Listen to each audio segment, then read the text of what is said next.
ان کا فرمان ہے کہ اگر کوئی انسان مصیبت میں ہو وہ میرا نام لے تو اللہ اس سے مصیبت کو دور فرما دیتا ہے۔ یہ ہستی، یہ ذات حضرت علی بن ہیتی کا ہے۔ آپ مصیبت زدہ رہا کریں، جب بھی پریشانی آیا کیجئے تو حضور غوث اعظم کی مرید کا نام لیا کیجئے۔ اب وہ کون ہے؟ علی بن ہیتی ہے، جن کے مرید کے نام لینے سے مصیبت اللہ ٹال دیتا ہے، تو پھر ان کے پیر و مرشد کے نام میں کتنا کمال دیا۔ آج ایسی ہستی کی محفل میں ہم اور آپ بیٹھے ہوئے ہیں اور ان سے فیض لینے کے لیے آئے ہیں، لیکن افسوس کی بات ہے ایک ڈلا کے سرزمین پر جتنے مسلمان بستے ہیں ان کے لیے کہ اتنے دور دور سے شورا علماء آپ کے درمیان آئے جن کی تاریخ لینے کے لیے مہینوں انسان وقت بتاتا ہے۔ یہ سمیر بھائی سرفراز بھائی کو کیا سمجھتے ہیں آپ؟ یا علی جناب سرفراز سنجر صاحب کو کیا سمجھتے ہیں آپ؟ یہ ہے کہ آپ کے علاقائی ہیں یا گھر میں تو آدمی وہ جو آپ کہتے ہیں نا گھر کی مرغی ساگ برابر، ہر جگہ ساگ نہیں بنایا جاتا، اس کو کبھی کبھی مرغا بھی بنا کے دیکھ لیجیے۔ بہرحال اگر گستاخی ہو تو معذرت چاہتا ہوں، ہے کہ نہیں؟ ٹھیک ہے، لیکن آج عجیب حالت ہے، آدمی بس اگر کیسا بھی ہو اگر سن لیا دور کا ہے تو بہت اچھا ہے، باقی اسے کچھ آتا جاتا بھی نہ ہو، اور گھر ہی میں اگر آپ کے یہاں اچھی چیز ہو تو لوگ کہتے ہیں پڑوس میں جانے کی کیا ضرورت ہے۔ تو آپ کے یہاں یہ سارے لوگ تھے، اگر وہ علاقہ آ کر کے سنتا تب پتا چلتا یہ کوئی جلسے سے کم نہیں تھا، آپ کو کسی جلسے میں جانے کی ضرورت نہ پڑتی اگر اس جلسے میں آپ چلے آتے۔ لیکن کیا کرے مسلمان، اب کتنا سمجھایا جائے اور کس کو کیا کیا کہا جائے۔ یہ تاریخ بغداد میں لکھا ہے علماء نے کہ ایک وقت ایسا آیا جب بغداد کے اوپر ہلاکو خان نے چڑھائی کیا تو ایک اللہ کے ولی تھے حضرت شیخ جام محمد، ان کے پاس لوگ گئے جب ہلاکو نے چڑھائی کیا اور بغداد والوں نے دیکھا کہ اب ہمارے جان کے اوپر بن آئی ہے، اب ہماری جانیں کٹنے والی، ہمارے گردنیں اڑا دی جائے گی، ہماری بیویوں کو بیوہ کر دیا جائے گا، بچے ہمارے یتیم ہو جائیں گے، اب کون بچائے گا؟ ہلاکی کو فوج سے مسلمان مقابلہ نہیں کر سکتے، تو سارے بغداد کے لوگ اکٹھا ہوئے اور اکٹھا ہو کر کے ایک اللہ کی ولی کی بارگاہ میں گئے جن کا نام حضرت شیخ جام محمد ہے، اور جانے کے بعد کہتے ہیں آپ اللہ کے ولی ہیں، آپ ہماری جان کی حفاظت فرمائے، اگر آپ نہیں ابھی مدد کریں گے تب ولی کے دروازے سے کم مدد ہوگی۔ جیسی اتنا کہا حضرت شیخ جام محمد کے پاس جا کر کے بغداد کے مسلمانوں نے جب اپنے داستان کو بیان کیا ہے تو یہ تو ولی تھے نا، کوئی بھی مسلمان ہوتا ہے تو ایک دوسرے مسلمان کے لیے اس کے دل میں رحم ہوتا ہے، اور ولی اسی وقت انسان بنتا ہے جب اس کے دل میں لوگوں کی محبت پیدا ہو جاتی ہے، تب جا کر کے ولایت کے درجے پر انسان فائز ہوتا ہے، اور وہ تو ولی تھے ہی۔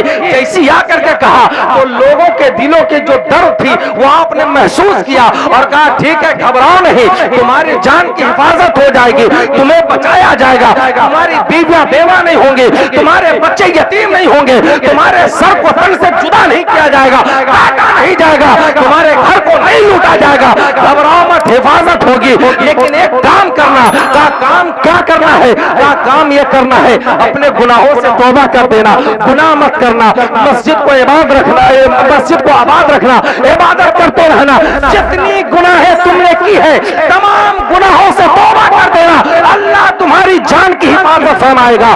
جیسی اتنا کہا وہ سارے کے سارے لوگ کہنے لگے حضور ہم توبہ کر دیں گے، اب گناہ نہیں کریں گے، بس ایک بار ہلاکو کی فوج سے ہماری جان کو بچا لی جائے۔ جیسی اتنا کہا حضرت شیخ جام محمد نے کہا ٹھیک ہے تم جاؤ، آپ کے بغل میں کٹورا رکھا تھا، جس کٹورے سے آپ پانی پیتے تھے اس کٹورے کو اٹھایا اور اٹھا کر پلٹ دیا۔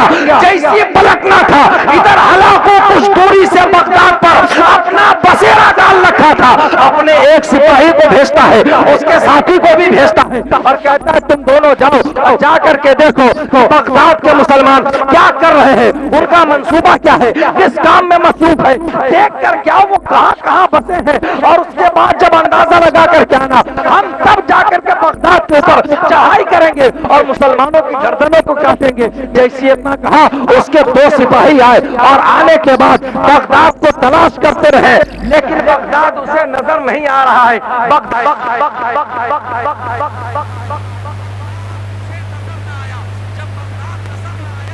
کیا ہوا، وہ ناکامی کا منہ لے کر کے اور اس کے بعد جو مایوس ہو کر کے پلٹا ہلاکو کی طرف۔ ہلاکو نے پوچھا کیا ہے بغداد کے مسلمان کیا کر رہے ہیں، کس کام میں مصروف ہے؟ وہ جواب دیتا ہے ہم تو گئے تھے لیکن بغداد ہمیں نظر نہیں آیا، بس سنسان جنگل چٹیل میدان ہی ہمیں نظر آیا، اس کے علاوہ کچھ اور نظر نہیں آیا ہے۔ جیسی اپنا کہا ہلاکو کو غصہ آیا، کہا بغداد سے تھوڑی دور پر ہے، ہم یہاں سے بغداد کو دیکھ رہے ہیں اور تم وہاں گئے ہو اور تم کہتے ہو بغداد نظر نہیں آ رہا ہے، وہاں کے لوگ نظر نہیں آ رہے، بس سنسان جنگل ہے، چٹیل میدان ہے، یہ جواب دیتے ہو۔ غصے میں آیا اور آ کر کے اس نے تلوار چلا دی، اپنے دونوں سپاہی کو قتل کر دیا اور اپنے سب سے معتمد سپاہی کو، سب سے قریبی سپاہی کو بلایا اور بلا کر کے کہتا ہے تم جاؤ دیکھ کر کے آؤ بغداد کے لوگ کیا کر رہے ہیں، وہاں کے مسلمان کس کام میں مصروف ہے۔ وہ جب آیا پھر اس کے بعد یہاں کے مسلمان جو ہے وہ چلے گئے حضرت شیخ جاں محمد کی بارگاہ میں اور جا کر کے کہتے ہیں کہ تم جو ہے تم پتہ لگاؤ کہ مسلمان کیا کر رہے ہیں۔ جب اس کا قریبی آنے لگا نا پھر مسلمان بڑھے حضرت شیخ جاں محمد کی بارگاہ میں اور کہتے ہیں اب تو اس کا سب سے قریبی سپاہی آ رہا ہے، حضور ایک بار پھر جان بچائی جائے۔ جیسے اتنا کہنے لگے تو حضرت شیخ جاں محمد کہتے ہیں میں نے تم سے کہا تھا تم اپنے گناہوں کو چھوڑ دو، گناہوں سے توبہ کر دو، مسجدوں کا آباد کرو، ماں باپ کی خدمت کرو، علماء کا احترام کرو، لیکن تم نے میری بات کو نہیں مانا۔ اب ہلاکو کا سب سے قریبی سپاہی آ رہا ہے کہ حضور ایک موقع اور دے دیا جائے، اب کی بار اگر موقع ملا پھر ہم کوئی گناہ نہیں کریں گے، جو وعدہ آپ سے کر کے جا رہے ہیں اسی وعدے پر قائم رہیں گے۔ کہا ٹھیک ہے جاؤ تمہاری جان کو بچایا جائے گا، تمہاری جان کو بچایا جائے گا، تمہیں کوئی نہیں مارے گا۔ حضرت شیخ جاں محمد نے پھر اسی کٹورے کو اٹھایا اور اٹھا کر کے پلٹ دیا۔ پھر یہ مسلمان واپس ہوئے، پھر آپ عبادت نہیں کر رہے بلکہ جو نفس اس کا کہتا ہے جو کام پہلے کرتے تھے اسی کام میں مصروف ہے۔ اس کے بعد ہوا کیا، اب یہ اس کا قریبی سپاہی جب لوٹا ہے تو پھر ہلاکو نے پوچھا بغداد کے مسلمانوں کو تم نے دیکھا وہ کیا کر رہے تھے، کس کام میں مصروف تھے؟ پھر اس کا معتمد سپاہی بھی یہی کہتا ہے ہم تو بغداد گئے تھے لیکن بغداد کے مسلمان ہمیں نظر نہیں آئے، بلکہ بغداد کا ایک بھی گھر ایک بھی شہر ہمیں نظر نہیں آیا، بس صرف جنگل ہی جنگل نظر آ رہا تھا، میدان نظر آ رہا تھا۔ جیسے اپنا کہا کہنے کے بعد وہ سمجھ گیا ہلاکو کہ معاملہ کچھ اور ہے، اب چلو کوئی دیکھنے جانے کی ضرورت نہیں بلکہ ہم ڈائریکٹ حملہ کریں گے۔ پوری فوج جو ہے ایسے آ رہی تھی جیسے سمندر کا سیلاب پانی میں بہتا ہے، ایسی جو ہے اس کے سر جو ہے آ رہے تھے ان کے سپاہیوں کے، سارے لوگ سہم گئے۔ پھر آئے اللہ کے ولی کی بارگاہ میں، شیخ جاں محمد کی بارگاہ میں، کہا حضور اب ہلاکو خود آ رہا ہے، پوری لشکر کے ساتھ آ رہا ہے، ایک بار اور جان کو بچایا جائے۔ حضرت شیخ جاں محمد کہتے ہیں تم نے 2 مرتبہ ہم سے وعدہ کیا، دونوں مرتبہ تم نے یہی کام کیا، گناہ چھوڑنے کا وعدہ کیا تھا لیکن گناہ ہی کرتے رہے، لیکن یہ بار بار اصرار کرنے لگے، رونے لگے جب بغداد کے مسلمان، تو جو مسلمانوں کی ہمدردی ہوتی ہے ایک دوسرے سے، حضرت شیخ جاں محمد کے دل نے بھی وہی محسوس کیا، کہا ٹھیک ہے جاؤ تمہاری جان کو بچایا جائے گا۔ اب جیسی کٹورا پلٹنے کی آپ نے کوشش کی، غیب سے آواز آتی ہے اے میرا ولی یہ قوم اب ایسی ہو گئی ہے جو تقریر سن کر کے سدھر نہیں سکتی، علماء کی بات کو سمجھ نہیں سکتی، اور جسے علماء کی تقریر اور ان کے بیان نہ سوار پائے تو پھر کافر کی تلوار ہی ان کو سوارے۔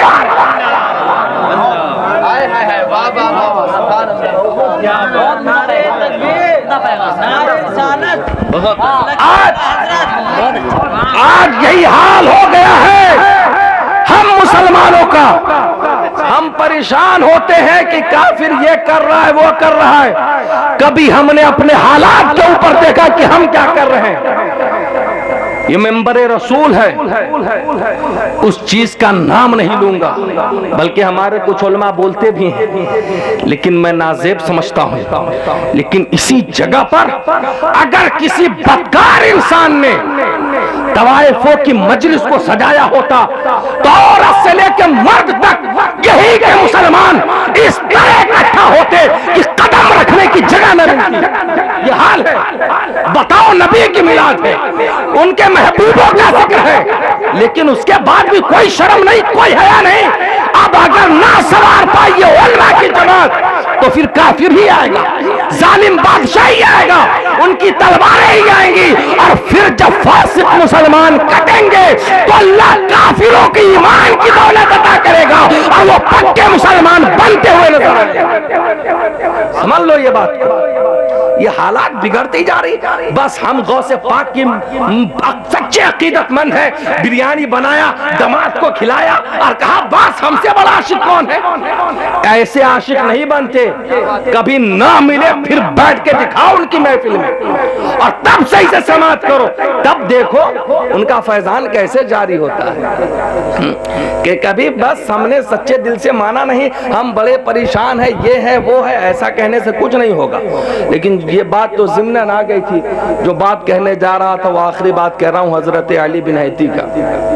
یہ حضرت علی بن حیتی ہے, سرکار غوث پاک کے مرید ہیں, آپ کے خلیفہ ہیں, آپ کی مجلس میں بیٹھے ہوئے ہیں. آپ تقریر بیان فرماتے تھے تو آپ کے تقریر میں 1-2 لوگ نہیں, 2-4 ہزار نہیں, بلکہ 80-80 ہزار کا مجمع ہوتا تھا. اور تقریر کے بعد تقریباً 250-300 جنازے اٹھائے جاتے تھے. یہ تقریر کی لذت تھی آپ کی. نہ جانے کتنے لوگوں کو حال آتا تھا, کتنے بے ہوش ہو جاتے تھے. اسی مجلس میں حضرت علی بن حیتی بیٹھے ہوئے ہیں اور سب سے پہلی لائن میں. آج تو لوگ تقریر میں دور بیٹھنے کی کوشش کرتا ہے, یار دور بیٹھیں گے, لیکن غوث پاک کے جو سچے مرید اور سچے عاشق ہیں یہ سوچتے ہیں غوث پاک کی محفل میں سب سے آگے بیٹھوں گا. اور ان کے زمانے میں یہی طریقہ تھا. ان کے مریدین ہمیشہ یہ سوچتے تھے کہ پہلی لائن میں جگہ ملے, اور وہ پہلی لائن میں بیٹھے اور بیٹھ کر کے تقریر سماعت کر رہے تھے. اچانک نیند آ گئی. جب نیند آئی تو خام میں غوث پاک کے نانا تشریف لے آئے. جب نانا تشریف لے آئے تو خام میں سرکار کی زیارت میں مست ہے, اور ادھر حضور غوث اعظم منبر سے کھڑے ہوئے اور علی بن حیتی کے قریب گئے اور ان کے سرہانے جا کر کے کھڑے ہو گئے.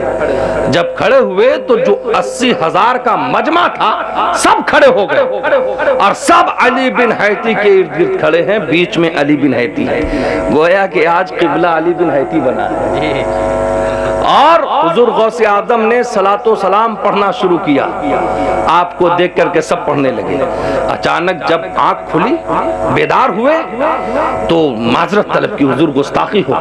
میں یہ نہ سمجھ پایا کہ میرے سرہانے میرے قریب آ کر کے میرا پیر و مرشد میرا آقا کھڑا ہے, گستاخی معاف ہو. کہا حضور گستاخی معاف ہو, لیکن ایک معاملہ تھی جس کی وجہ سے یہ معاملہ پیش آیا. کیا بات؟ کہا جیسی آنکھ بند ہوئی مقدر جاگ گیا. خام میں مدینے والے آقا تشریف لے آئے, میں ان کی زیارت سے مست ہو رہا تھا. اسی اتنا کہا تو سرکار غوث پاک کہتے ہیں علی بن حیتی تمہیں یہ بتانے کی ضرورت نہیں ہے, بلکہ تم خام میں حضور سرکار مدینہ کی زیارت کر رہے تھے. میں نے تمہارے خام میں جیسی اپنے نانا کو آتے ہوئے دیکھا ہے تب میں منبر چھوڑ کر کے تمہارے سرانے کھڑا ہو گیا. میں تیرے لیے نہیں بلکہ اپنے نانا کے لیے کھڑا ہوا ہوں. ایک بزرگ خواب کے عالم میں سرکار کو دیکھتے ہیں, دوسرا بزرگ اپنے بیداری کی حالت میں سرکار کو دیکھتے ہیں. اسی کو میرا امام کہتا ہے تو زندہ ہے واللہ, تو زندہ ہے واللہ, میرے چشم عالم سے چھپ جانے والا. یہ علی بن حیتی ہے. جب علی بن حیتی کچھ دنوں کے بعد ہوتا کیا ہے، آج کچھ جب ہم ایک شعر پڑھتے ہیں، واہ کیا مرتبہ غوث ہے بالا تیرا، اونچے اونچوں کے سروں سے ہے قدم آلا تیرا، سر بھلا کیا جانے کی ہے کیسا تیرا، اولیاء ملتے ہیں آنکھیں وہ ہے تلوہ تیرا۔ جب ان کی شان ہم بیان کرتے ہیں کہ میرے امام نے یہ سکھایا، تو کچھ لوگ کہتے ہیں یہ بریلوی لوگ غوث پاک کو چڑھاتے بڑھاتے ہیں، ایسی باتیں کہتے ہیں، اور اس میں میرا جاہل عوام بھی کہتا ہاں یار ان کے ہاں تو دیکھو یہ وہ پتہ نہیں کیا کیا۔ یہ جتنی اچھے ہیں سب سنیوں کے مقدر میں ہے کہ نہیں؟ اگر تم نہیں مانتے تو مقدر میں کچھ گڑبڑی ہو سکتی ہے، اس بات کو مان لیجیے، ہے کہ نہیں؟ جس کے مقدر میں بدبختی لکھ جائے وہی اولیاء کی گستاخی کرتا ہوا نظر آتا ہے کہ نہیں؟ پھر معاملہ کیا ہوا، یہ علی بن حیتی کو ایک دن سرکار غوث پاک نے جو بات کہہ رہا تھا کہ لوگ کہتے ہیں کہ بریلوی ہی لوگ غوث پاک کو چڑھاتے بڑھاتے ہیں، ہم تو چڑھنے بڑھنے کے لیے غوث پاک کا سہارا لیتے ہیں، ان کے نام کا سہارا لیتے ہیں کہ لوگ ہمیں بڑا کہیں، بلند مقام ملے، اس وجہ سے ہم غوث پاک کا نام لیتے ہیں۔ لیکن غوث پاک کی شان اور مرتبہ کیا ہے؟ ایک حدیث بھی ہے لیکن پڑھوں گا نہیں کیونکہ وقت اتنی اجازت نہیں دے رہی ہے، لیکن ایک بات سن لو، جو اپنے وقت کے بہت بڑے تھے انہوں نے بھی غوث پاک کی بلندی کا اعلان کیا ہے، اور جو وصال فرما چکے تھے قبر مبارک سے اٹھ کر کے بھی حضور غوث اعظم کی منقبت بھی پڑھی ہے اور ان کی شان کو بھی بیان فرمایا ہے۔ یہی علی بن حیتی ہے، سرکار غوث اعظم کے ساتھ ہے، آپ کے پیر و مرشد ہیں، غوث اعظم آگے آگے چل رہے ہیں، علی بن حیتی پیچھے پیچھے ہیں۔ حضور غوث پاک کہتے ہیں علی بن حیتی چلو آج بغداد کے قبرستان چلتے ہیں، کہا ٹھیک ہے حضور جیسی آپ کی مرضی۔ علی بن حیتی ساتھ میں ہے، غوث پاک کہاں جا رہے ہیں؟ بغداد کے قبرستان۔ آج ہم لوگ اگر کسی قبروں پر جاتے ہیں تو لوگ قبر پجوا کہتے ہیں سنی لوگ قبر پر جاتے ہیں، لیکن 850 برس پہلے غوث پاک کا بھی یہی عقیدہ تھا جس عقیدے پر اہل سنت ہے۔ ہم ان کے طریقے کو مانیں گے نا، جن کی عمر صرف جس فرقے کی 75 سال ہو اس کو تو نہیں ماننا ہے نا۔ یہ ہم بہت پرانے طریقے پر چلنے والے لوگ ہیں، ٹھیک ہے؟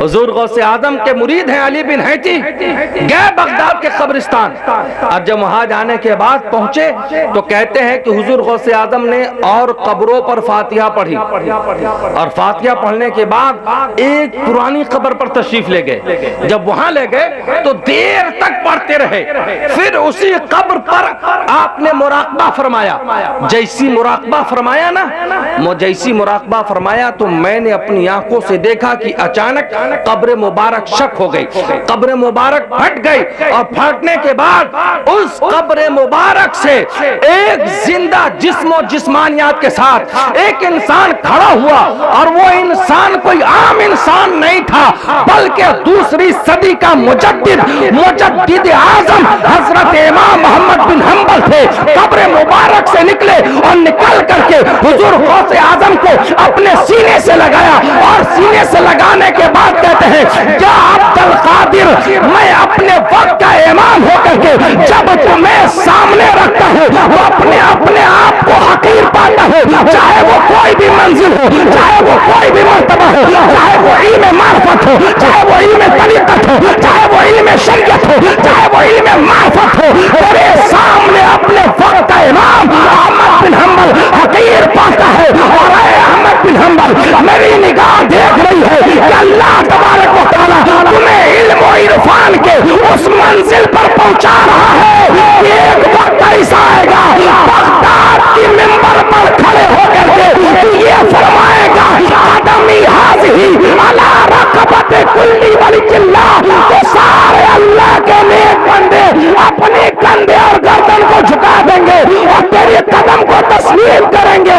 لیکن انہی ولیوں میں ایک ایسا بھی ولی ہوگا جو صرف اپنے گردن کو نہیں جھکائے گا، انہی ولیوں میں ایک ایسا بھی ہوگا جو صرف اپنے کندھے کو نہیں جھکائے گا بلکہ وہ کیا کیا جھکائے گا۔ حضور رہنے والا کہاں کا ہوگا؟ تو وہ رہنے والا ہندوستان کا ہوگا، بریلی شہر سے اس کا تعلق ہوگا، نام اس کا امام محمد رضا ہوگا، پوری دنیا میں مشہور اعلیٰ حضرت کے نام سے ہوگا، اور جب اللہ اس کو ولایت عطا فرمائے گا تو وہ آپ کے قدم کو صرف اپنے کندھے پر نہیں بلکہ ان کا بیٹا عرض کرے گا یہ دل یہ جگر ہے یہ سر ہے چاہو رکھو قدم کیا شان ہے سے آدم کی. آج ہم کیا سمجھیں گے؟ اسی لیے اہل سنت کا امام ہم سب کو یہی درس دیتا ہے، تجھ سے در سے سگ سے ہے ہم سب کو نسبت، میری گردن میں بھی ہے دور کا دورہ تیرا، اور میری قسمت کی قسم کھائیں سگانے بغداد ہند میں رہ کے بھی دیتا رہوں پہرا تیرا. واہ کیا مرتبہ اے غوث ہے بالا تیرا، اونچے اونچوں کے سروں سے ہے قدم اعلیٰ تیرا. وآخر الدعوانا الحمدللہ رب العالمین. صلاۃ والسلام.